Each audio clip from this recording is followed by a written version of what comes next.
जय मसीह की। मेरे YouTube channel Hindi Gujarati Bible study को आप सब्सक्राइब करो और उसमें पवित्र आत्मा की सहायता से, आत्मा से और सच्चाई से परमेश्वर के वचन को प्रकट किए जाते हैं। और परमेश्वर के सच्चे ज्ञान में बढ़ने के लिए आप मेरे इस चैनल पर बने रहो। आज एक वचन मैं आपके सामने पढ़ता हूँ जो है मत्ती रचित सुसमाचार उसका 16वां अध्याय उसका 18 वचन। वहाँ पर ऐसा हुआ था कि प्रभु यीशु ने अपने चेलों से पूछा था कि मैं कौन हूँ, आप क्या जानते हो। और तब पतरस ने सबसे पहले उत्तर दिया कि प्रभु यीशु, आप तो परमेश्वर के बेटे हो, जो संसार में आने वाले वो आप ही हो। और तब प्रभु यीशु उसके ऊपर बहुत खुश हो गए और उन्होंने कहा कि ये बात तुझे किसी लहू और मांस से नहीं बताई, लेकिन ये बात तुझे पिता परमेश्वर ने बताई। और फिर प्रभु यीशु ने उससे मतलब पतरस से एक वादा किया जो 18 वचन में मैं आपके लिए पढ़ता हूँ। और मैं भी तुझसे कहता हूँ कि तू पतरस है और मैं इस पत्थर पर अपनी कलीसिया बनाऊंगा। प्रभु उसने ऐसा कहा कि पतरस तू पत्थर है। मैं उसके नाम का अर्थ होता है पत्थर या चट्टान। तेरे ऊपर मैं एक कलीसिया बनाऊंगा। फिर लिखा है और अधोलोक के फाटक उस पर प्रबल न होंगे। तो प्रभु यीशु ने जो मंडली, जो कलीसिया जो बनाने का वादा किया था वो पतरस के साथ किया था और कहा था कि पतरस तेरे ऊपर मैं मेरी कलीसिया बनाऊंगा। तो 50वें दिन मतलब प्रभु यीशु इस संसार में आए, मर गए, तीसरे दिन जिंदा हुए और तीसरे दिन जिंदा हुए तब से लेकर अगर 50वां दिन गिनो तो उस 50वें दिन परमेश्वर ने स्वर्ग से पवित्र आत्मा को हमेशा के लिए भेज दिए और वो पवित्र आत्मा इस धरती पर आ गई। लेकिन इंसान के अंदर वो 50वें दिन आए तब सिर्फ 120 के अंदर आए थे। धरती पर तो आ ही चुके थे लेकिन 120 के अंदर आए थे।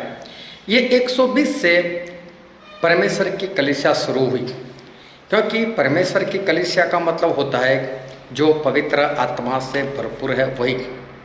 अगर आपके पास पवित्र आत्मा नहीं तो आप उस पतरस वाली कलीसिया जो परमेश्वर ने बनाई उसके आप सहभागी नहीं हो, उसके आप सदस्य नहीं हो।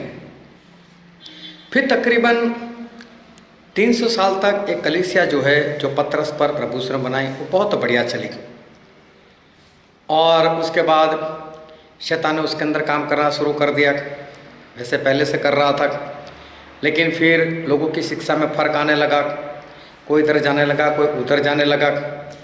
और उसके बाद सबसे पहली कलीसिया इंसान की बनाई हुई वो अस्तित्व में आई और उस कलीसिया का नाम था रोमन कैथोलिक, जो तकरीबन 606 में अस्तित्व में आई, जिसको बनाने वाले थे पास्टर बोनीफेस सेकंड, जिनको पोप बनाए गए। उन्होंने रोमन कैथोलिक कलीसिया जो है वो रोम में उन्होंने शुरू की। उसके बाद ये कलीसिया जो है वो बढ़ती गई और उसके बाद 1517 में मार्टिन लूथर आए और उन्होंने कुछ बाइबल पढ़ा और उन्होंने कई लोगों को अपने साथ कर दिया। और रोमन कैथोलिक जो कलीसिया थी जिसमें मरियम को ज़्यादा मान सम्मान दिया जाता था, प्रभु से ज़्यादा मूर्ति पूजा थी वहाँ पर, इस सारी बातों का विरोध करते हुए उन्होंने अलग से एक संप्रदाय, एक कलीसिया जो है वो बनाई जिसको कहा जाता है लूथरन। और इन्होंने ये कलीसिया बनाई और इन्होंने रोमन कैथोलिक का विरोध किया। तो विरोध करने वाले को इंग्लिश में कहते हैं प्रोटेस्टेंट प्रोटेस्ट मतलब विरोध करना और प्रोटेस्टेंट मतलब विरोध करने वाले लोग। और तब से एक प्रोटेस्टेंट वो अलग से अस्तित्व में आए। उसके बाद वक्त वक्त पर अलग अलग कलीसिया जो है वो बनने लगी और जॉन वेस्ली आए और जॉन वेस्ली ने मेरे अंदाजे से 1901 में उन्होंने मेथोडिस्ट कलीसिया जो है वो उन्होंने बनाई और उनके ज़रिए मेथोडिस्ट कलीसिया जो है वो अस्तित्व में आई। उसके बाद 1829 उसमें ब्रूस हेलेस उनके ज़रिए ब्रदरन कलीसिया जो है उसकी स्थापना की गई। फिर 1865 में लंदन के अंदर विलियम बूथ के ज़रिए साल्वेशन आर्मी जो मंडली है वो बनाई गई। 29 नवंबर 1970 में भारत में नागपुर से CNI चर्च, CNI मतलब चर्च ऑफ नॉर्थ इंडिया, तो उत्तर प्रदेश मतलब कि जो यूपी है वो नहीं, लेकिन इंडिया का जो उत्तर वाला प्रदेश है वहाँ के सारे चर्च यूनाइटेड हो गए, मतलब एक दूसरे के साथ जुड़ गए। उसमें मेथोडिस्ट भी थे और भी थे, वो सारे एक दूसरे से मिलकर एक नई संस्था बना ली जिसका नाम दिया गया CNI church of north India. तो कई लोगों ने मिलकर ये कलीसिया जो है वो बनाई। फिर 1638 में रोजर विलियम्स ने नॉर्थ अमेरिका में मतलब उत्तरी अमेरिका में बैप्टिस्ट चर्च उसकी स्थापना की। फिर 21 मई को 1863 में सेवंथ डे एडवेंटिस्ट चर्च वो चर्च बनाया गया, वो मंडली बनाई गई जिसको बनाने में थे जोसेफ बेट्स और उनके साथ 3 लोग और थे जिन्होंने अमेरिका के मिशिगन में ये कलीसिया जो है वो बनाई। 1964 में साउथ कोरिया में चर्च ऑफ गॉड जो एन शहंग होंग ने बनाया, ये कलीसिया चर्च ऑफ गॉड नाम की कलीसिया 1964 में उन्होंने बनाई। आज भी पूरे वर्ल्ड में मैं कितनी कलीसिया के नाम बताऊं, आज भी पूरे वर्ल्ड में 45,000 से ज़्यादा अलग अलग कलीसिया है। ये सभी कलीसियाओं का मानना कुछ अलग अलग से है। जैसे पेंटिकोस्टल वाले मानते हैं कि हमारे पास पराई भाषा होनी चाहिए, बाइबल में भी लिखा है, ये बात सच्ची भी है कि पराई भाषा होनी चाहिए, क्योंकि बाइबल में लिखा है मरकुस 16 और 16, 17, 18 में पढ़ेंगे तो वहाँ पर लिखा है कि विश्वास करने वालों के चिन्ह होंगे, ये निशान होंगे कि वे अन्य भाषा बोलेंगे। तो अगर हम विश्वास करते तो हमारे जीवन में अन्य भाषा होनी चाहिए, जो परमेश्वर का दिया हुआ दान है, पवित्र आत्मा का दिया हुआ वरदान है, हमारे पास होना चाहिए। लेकिन साथ में पहला कुरिन्थी उसका 14 अध्याय तो वहाँ पर लिखा है कि अन्य भाषा किसी और की उन्नति नहीं कर सकती, उससे सिर्फ जो इंसान बोलता है उसी की उन्नति होती है। वो बोलने वाला खुद भी नहीं समझ पाता, लेकिन वो अपनी आत्मा से परमेश्वर की आत्मा के साथ बातें करता है। तो अगर कलीसिया में अन्य भाषा बोलनी है तो 2 लोग बोले या ज़्यादा से ज़्यादा 3 लोग, और वो भी बारी बारी से बोले, और वो भी वहाँ पर कोई अनुवाद करने वाला हो तो ही, वरना नहीं बोलना है। अभी देखो ये बाइबल में लिखा हुआ है, पवित्र आत्मा से लिखा हुआ है, पवित्र आत्मा का ही वरदान है।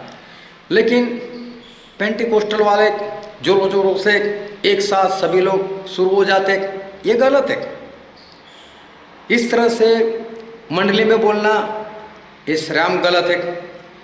तो मेथडिस्ट वाले मानते हैं कि एक मेथड होनी चाहिए। हमारे परमेश्वर व्यवस्था के परमेश्वर है, तो ये भी पहला कुरिन्थी उसके 14वें अध्याय में लिखा है। तो सही बात है कि हमारे परमेश्वर व्यवस्था के परमेश्वर है, लेकिन इसका मतलब ये भी नहीं कि हम परमेश्वर को किसी व्यवस्था के अंदर हम बांध कर रखें, बस ऐसे ही करना है, ऐसे ही होना चाहिए, ऐसे ही करना है। ये भी गलत है।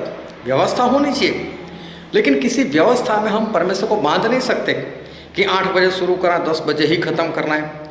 हो सकता है हमको आराधना करने की अगुवाई ज़्यादा मिले, हम ज़्यादा भी आराधना कर सकते, लेकिन मेथडिस्ट में ऐसा है 2 गाने या ज़्यादा से ज़्यादा 3 गाने, शायद चौथा गाना हो। तो वो लोग जिस मेथड से चलते हैं तो वो भी तो गलत है। लेकिन सच्चाई तो उनके पास भी है कि व्यवस्था का परमेश्वर, तो बात सही है। रोमन कैथोलिक कलीसिया वैसे उनका मानना ऐसा है कि ये कलीसिया प्रभु यीशु ने बनाई, जो पतरस पर बनी, लेकिन प्रभु यीशु ने उसको, उस कलीसिया को रोमन कैथोलिक नाम नहीं दिया, ऐसा बाइबल में कहीं पर भी नहीं लिखा। तो ये लोग बोलते हैं कि मरियम को मान देना चाहिए, सम्मान देना चाहिए, तो देना चाहिए। अच्छी थी वो, प्रभु यीशु को जन्म देने के लिए तैयार हो गए। हो सकता है कि उनको व्यभिचारी समझकर लोग मार देते पत्थरवा करके, लेकिन उन्होंने जो किया अच्छा किया। हमें भी ऐसा करना चाहिए, हमें भी प्रभु यीशु के पीछे चलना चाहिए, लेकिन वो पवित्र है ऐसा बाइबल में कहीं पर भी नहीं लिखा। और वो स्वर्ग में जिंदा उठाए गए ऐसा भी नहीं लिखा। उनका भी जन्म पाप में ही हुआ था। तो सच्चाई कुछ तो इनके पास भी है, लेकिन पूरी सच्चाई इनके पास भी नहीं है। सेवंथ डे एडवेंटिस्ट चर्च वाले बोलते हैं कि 7वां दिन परमेश्वर ने आशीषित ठहराया है, पवित्र मनाया है, और 7वां दिन जो है वो तो कैलेंडर के हिसाब से शनिवार बनता है, तो हम संडे को क्यों चर्च में जाते हैं। इनकी बात भी सही, सच्चाई इनके पास भी है कि 7वां दिन मतलब शनिवार है। लेकिन बाइबल में कहाँ पर ऐसा लिखा है कि 7वें दिन के सिवा आपको आराधना नहीं करनी चाहिए, आप कहीं पर इकट्ठा हो ही नहीं सकते। क्या प्रभु यीशु ने सिर्फ 7वें दिन ही काम किया? क्या 7वें दिन ही वो चर्च में जाते थे और कभी नहीं जाते थे क्या? वो तो हर रोज चमत्कार करते, हर रोज काम करते थे, हर रोज प्रचार करते थे। लूका 21:37 में लिखा है कि हर रोज प्रभु यीशु दिन में प्रचार करते, वो भी चर्च में, और रात में चले जाते थे पहाड़ पर प्रार्थना करने के लिए। तो परमेश्वर ने सारे दिन हमारे लिए बनाए। तो सच्चाई इनके पास भी है कि 7वां दिन पवित्र मनाओ, लेकिन साथ में पूरी सच्चाई नहीं है। वो लोग सिर्फ 7वें दिन को ही मनाना चाहते हैं, बाकी 6 दिन छोड़ना चाहते हैं। तो ऐसा बाइबल में कहीं पर नहीं लिखा। बैप्टिस्ट चर्च उनका मानना ये है कि डूबो कर ही बपतिस्मा देना चाहिए। बात भी सही है, क्योंकि बपतिस्मा का मतलब ही होता है डूबना। तो बात तो उनकी सही है कि डूबो कर ही बपतिस्मा, छींटे वाला नहीं होना चाहिए। लेकिन ये लोग सिर्फ बपतिस्मा के ऊपर ही, वो शब्द के ऊपर ही अपना जोर लगाते, बाकी फिर उनका जीवन जैसा भी हो तो क्या फायदा।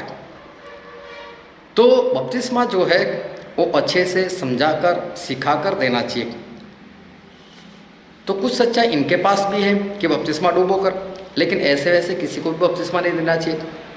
तो विलियम बुश जिन्होंने साल्वेशन आर्मी मंडली बनाई, उन्होंने ये देखा कि चर्च में तो किसी को भी प्रभु बोध दिया जाता है, किसी को भी बपतिस्मा दिया जाता है, ऐसा नहीं होना चाहिए।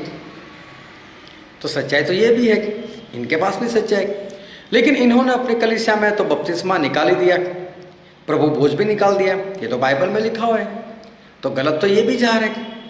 तो ये प्रभु यीशु ने जो पतरस के ऊपर कलीसिया बनाए, उसके बाद जितनी भी कलीसिया बनी, वो सारी कलीसिया बनाने वाला कोई ना कोई इंसान ही है, और इंसान की बनाई हुई कलीसिया आपको नाश में ले जाएगी। अगर आप स्वर्ग में जाना चाहते हो, मैं ये नहीं कहता ये सारी कलीसिया छोड़ दो, लेकिन पतरस की कलीसिया ज्वाइंट करो, ऐसा मैं पक्का कहूँगा। जो कलीसिया प्रभु यीशु ने पतरस के ऊपर बनाए उसके ऊपर चलो। वो कलीसिया बाइबल के किसी एक वचन के ऊपर नहीं चलती, वो किसी 7वें दिन के ऊपर नहीं चलती, वो प्रभु भोज या बपतिस्मा के ऊपर नहीं चलती, वो मरियम के ऊपर नहीं चलती, वो बाइबल के सारे वचन मानती है। तो आप भी पतरस की कलीसिया में जो प्रभु यीशु ने बनाए उसमें ज्वाइंट हो जाओ, और बाइबल के सारे वचन मानो। बाकी अगर आपका नाम किसी भी मनुष्य की बनाई हुए मंडली में है और पतरस की मंडली में नहीं, तो आप पक्का नरक में जाने वाले हो। और इसलिए अपने मंडली के कायदे कानून मत देखो, लेकिन परमेश्वर ने, प्रभु यीशु ने पतरस के ऊपर जो कलीसिया बने उसके कायदे कानून क्या है, उसके अनुसार चलो, तभी आप स्वर्ग जा पाओगे। परमेश्वर आपको आशीष दे। आमीन।